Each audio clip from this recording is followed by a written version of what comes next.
What's going on YouTube? How's everybody doing today? Back with another video for you guys. Today we're going to be talking about Xdefiant and why I believe it's more like Apex than it is Call of Duty. And there's a few reasons for this. The gameplay, the guns, and the shooting do feel like Call of Duty, don't get me wrong. And the abilities also do feel like a little bit of Overwatch. But what I will say is that the game is a lot more closer to Apex than you guys may think. And that's just based off of the aiming that is required for this game. One reason I think that is because when you play this game and you're shooting at somebody, you have to track for a little bit longer than you do on Call of Duty, and obviously not as much on Overwatch, because in Overwatch characters have different HP based off of who you're playing, whether it's a tank, a healer, or a damage dealer. In this game, everybody has the same amount of HP, and the only way to get different HP is if you're playing the healer and you use the ultimate ability, which gives you about 200 HP. With that being said, the fact that you have to track for a little bit longer, I feel is like why a lot of Call of Duty players are struggling and starting to hate the game, because they're having a hard time tracking for longer periods of time. On top of the fact that I don't believe that the aim assist ratio in this game is as high as it is on Call of Duty, because I believe Call of Duty's ratio is about 0.8, which is extremely high, because I believe like 1.0 would be automatic aimbot, versus this game I don't believe it's somewhere around there. This is just a study that I looked up about a year ago, and I don't know if it's still the same for MW3, but while I play COD a lot, I do play on controller just because it's the superior input, so I know a thing or two, and I've placed pretty high in rank on multiple different games, so I do feel like I know what I'm talking about a little bit. But with that being said, another thing that reminds me a little bit more about Apex than it does Call of Duty is that there's no real slide canceling. What ends up happening is if you try to slide cancel, you go into a slide jump, which is very similar to Apex. And another thing is, I don't know how I'm doing it, but I kind of slide, jump, and then go into another slide, which is an interesting mechanic that I'm going to try to figure out. And if I do figure it out, I'm going to show it to you guys and share it and teach you guys how to do it, just because it's honestly provides such an advantage, especially if you're taking gunfights. People don't really know how to track up and down. They're usually tracking left and right. Another thing is that in Call of Duty, when you play and you get shot first, you're most likely dead. Probably about 90% of the time. You get shot first, you're probably gonna die. And this is excluding Warzone, because I know that in Warzone you get armor plates and whatnot. So just talking about multiplayer or ranked for Call of Duty, if you get shot first, you're most likely dead. In this game, it seems like, which I'll show you on screen, even if I get shot first, I have the ability to outplay somebody using movement. Like I'll show you guys in these next couple of clips. I'm shot first, but I end up getting the kills and winning out.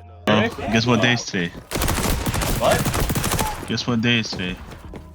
What day is it today? What the hell does that mean, bro? International Tea Day, brother. International Tea Day. Oh my god! You got put on a poster, brother! Tea, Like bro, you know sauce? what? Tea, bro. Yeah, you know what that means, bro. You know I'm about to give myself a little boba. Oh man! Oh man! better You're give me a getting fire fun, right quick. buddy! Look at Andrew's about to let me die. Thanks, bitch. What are you talking about?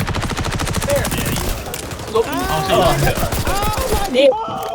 I'm going crazy! Yeah, these few things remind me of Apex more than Call of Duty. Now, the game is very similar to Call of Duty, and I understand that, but in my opinion, if you're an Apex player and you're pretty good, why not try this game out? It's a little bit more like your game than it is Call of Duty. Now, another thing I want to talk about is how I believe this game did a lot of things right, whereas in other games, they do a lot of things that I don't believe is right. When you play a public match, there should be no skill-based matchmaking, and that goes for every top game out there, because every top game out there, they have skill-based matchmaking, whether that be Call of Duty, Apex, whatever. When it comes to Xdefiant though, when you go into these pub matches, there's no skill-based matchmaking at all. The only thing I think that will kill this game fully is if they ruin the rank system, but if they get that rank system down perfectly, I think this game has a very, very bright future, especially with all the cosmetics and stuff that they have. A lot of people like buying skins and stuff to differentiate themselves from other players, so as long as they keep that going, the game is free to play. It's up to you to spend your own money, and a lot of people will spend their own money if they continue with this good of a product. Also, I believe that this game's netcode is pretty well done. I know in the beta there was some problems, but for the most part, the 3 hours that I played yesterday, because I was limited on time, I felt no stutter, no clunkiness. The game felt great, and it honestly does feel a little bit like old Call of Duty games where there's no exploit on the mechanics or anything. It's just you versus somebody else, and then the little bit of Apex that's in there where you could outplay people even if you're shot first. I don't know why Call of Duty took out the one-shot shot snipers in Warzone. I believe if you get shot from a sniper, you should be dead. It's more realistic, no matter how much armor you have on in Warzone or whatever. Just because if you're gonna put yourself in that position to take a long range fight with a sniper and you're using a assault rifle or a submachine gun, you should be dead. Same thing goes for shotguns. In this game, if you're close range and you're fighting a shotgun, you're probably dead. So I don't know. I don't think they should nerf anything right now. I think they should just let the game play out the way it's going. I'm having a lot of fun. My friends are having a lot of fun. And it honestly reminds me of back in the day whenever I just wanted to chill out and play some games. I could hop on, not have to worry about sweating for hours on end and just enjoy myself with the homies. But yeah, with that being said, that's why I think Xdefiant is a little bit more like Apex than people are thinking. And if you should try it, I definitely say give it a go. It's a free to play game and there's really no downside to trying out a free game. So yeah, these are just my opinions, you know. So hopefully you guys enjoyed the video and give the game a try, and I'll see you guys in the next one. Peace. And we're gonna find the best friend that never knew. We're gonna get him a best friend.